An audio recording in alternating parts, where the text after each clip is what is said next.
সজীব ওয়াজেদ জয় গুলশানে মাতাল অবস্থায় ফুটপাতের উপর গাড়ি তুলে দিয়েছিল, একজনকে মেরে ফেলছিল। তখন হাসিনা কান্দে কাইটা বেগম খালেদাকে ফোন করেছেন, আমার ছেলেটাকে বাঁচান, আপনি একজন মা।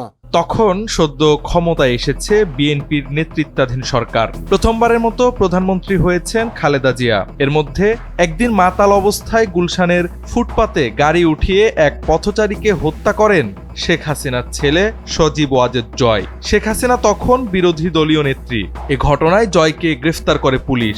স্বাভাবিক প্রক্রিয়ায় শুরু হওয়ার কথা ছিল বিচার কার্য, কিন্তু ছেলেকে বাঁচাতে হন্তদন্ত হয়ে শেখ হাসিনা সরাসরি ফোন করলেন প্রধানমন্ত্রী খালেদা জিয়াকে। কান্নাজড়িত কণ্ঠে অনুনয় বিনয় করে অনুরোধ করলেন যেন তার ছেলেকে বাঁচানো হয়।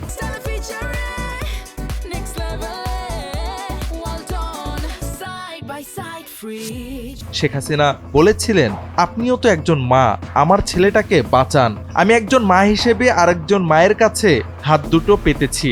এই অনুরোধের প্রেক্ষিতে খালেদা জিয়ার হস্তক্ষেপে এক প্রকার মুক্তি পান সজীব ওয়াজেদ জয়। এই তথ্য প্রকাশ করেছেন দৈনিক যুগান্তরের সম্পাদক কবি আব্দুল হাই শিকদার। সময় টিভির আয়োজনে দেশনেত্রীর মহাপ্রয়াণ শিরোনামের একটি অনুষ্ঠানে এমন কথা বলেন আব্দুল হাই শিকদার।